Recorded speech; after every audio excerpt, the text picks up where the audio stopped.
નમસ્કાર દર્શક મિત્રો, પાટવી ગુજરાતી ન્યૂઝમાં આપનું હાર્દિક સ્વાગત છે। જંબુસર એપીએમસી હોલ ખાતે ભાજપા પાર્ટી દ્વારા સંવિધાન ગૌરવ અભિમાન કાર્યક્રમ યોજાયો। જંબુસર એપીએમસી હોલ ખાતે ભારતીય જનતા પાર્ટી દ્વારા સંવિધાન ગૌરવ અભિમાન કાર્યશાળા યોજાઈ, જેમાં પૂર્વ મંત્રી શ્રી છત્રસિંહ મોરી સંવિધાન ગૌરવ અભિમાનના સુંદર માર્ગદર્શન આપ્યું। જિલ્લા સહ ઇન્ચાર્જ કમલેશભાઈ પટેલ, જંબુસર તાલુકા ભાજપ પ્રમુખ કુલદીપસિંહ યાદવ, પૂર્વ પ્રમુખ શ્રી બાલુભાઈ ગોહિલ, જિલ્લા ભાજપા ઉપપ્રમુખ શ્રી પ્રતાપસિંહ પરમાર, એપીએમસી ચેરમેન વનરાજસિંહ મોરી, આગેવાનો, કાર્યકર્તાઓ ખૂબ જ મોટા પ્રમાણમાં ઉપસ્થિત રહ્યા હતા।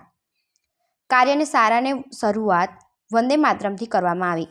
ત્યારબાદ એડવોકેટ શ્રી દેવેન્દ્રસિંહ સિંધાએ સંવિધાન અંગે માહિતી આપી કમલેશભાઈ પટેલ દ્વારા અભિમાનની રૂપરેખા હેતુ સમજાવી। આગામી તારીખ 22/1/2025ના રોજ ભરૂચ ખાતે પ્રભુ નાગરિક સંમેલન અને જિલ્લા પંચાયત સીટ દીઠ અભિમાન કાર્યક્રમ કરવા માટે આયોજન કરવા જણાવ્યું હતું। માનનીય શ્રી છત્રસિંહ મોરીએ દેશના સંવિધાન અને ખૂબ જ સુંદર કરેલ નવયુવાન તાલુકા ભાજપ પ્રમુખ શ્રી કુલદીપસિંહ યાદવને હાજર તમામ કાર્યકર્તાઓએ ફૂલહારથી સન્માન્યા હતા।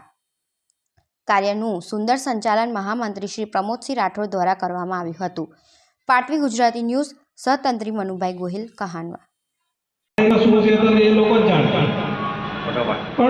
संविधान साथे साथे बाबा साहेब आंबेडकरजीનું પણ એટલું જ અપમાન આ કોંગ્રેસની સરકારે 1947 आज સુધીમાં કર્યું। બાબા સાહેબ આંબેડકરને જો હરાવ્યા હોય તો સુધીમાં તો કોંગ્રેસના જ લોકો એનો ઇતિહાસ છે બધો મોટો। આપણે જોઈએ છે કે બંધારણ દ્વારા આ ભારતનું જે સાર્વભૌમત્વ છે એ એક કારણે બંધાયું છે। બંધારણ ન હોય તો હું દશા થાય અને બંધારણ પ્રત્યે અમને સન્માન ના હોય, બંધારણના આપણે માન મર્યાદા અને આપણે એનું પાલન ના કરતા હોય તો શું સ્થિતિ થાય એ આપણે પાકિસ્તાન, અફઘાનિસ્તાન અને બાંગ્લાદેશમાં જોયું જ છે। ત્યાં પણ બંધારણ તો હતું જ, પરંતુ ત્યાંની સરકાર થોડી કમજોર પડી એટલે ત્યાંના જે ભણખોડિયા તત્વો છે એમને સરકારનો કબજો, આખા દેશનો કબજો લઈ લીધો અને આખા દેશની પબ્લિક, પ્રજા, એની સંસ્કૃતિ એ બધું એક સાઈડ પર થઈ ગયું, બંધારણ પર સાઈડ પર થઈ ગયું। ભારતીય જનતા પાર્ટી ફળ આપે જ છે કામ કરો અને અમુક વર્ષોમાં, પાછલા વર્ષોમાં આપણે જોયું છે કે આપણે કોંગ્રેસ સાથે લડવાનું ભૂલી ગયા।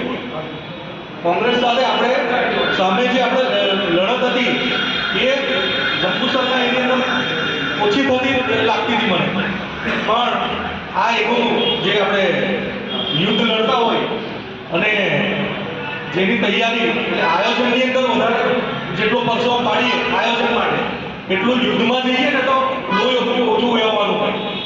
એટલા માટે આ જે આયોજન આગામી આયોજન માટે જ આપણે ભેગા થયા છીએ। આગામી યુદ્ધ છે રાષ્ટ્રને, આપણા ભારત માતાને રાષ્ટ્રના સર્વોચ્ચ શિખરે, વિશ્વના સર્વોચ્ચ શિખરે લઈ જવા માટેનું એના યુદ્ધની અંદર આપણે આયોજન માટે જ આપણે પરસેવો પાડવા માટે આપણે અત્યારે આયોજન માટે ભેગા થયા છે। તો આ પ્રસંગે આપ સૌએ ખૂબ મોટી સંખ્યામાં હાજરી આપી એ બદલ આપ સૌનો ખૂબ આભાર અને આ જ રીતે હર હંમેશ સાથ સહકાર આપશો એવી અપેક્ષા સાથે ભારત માતા કી જય।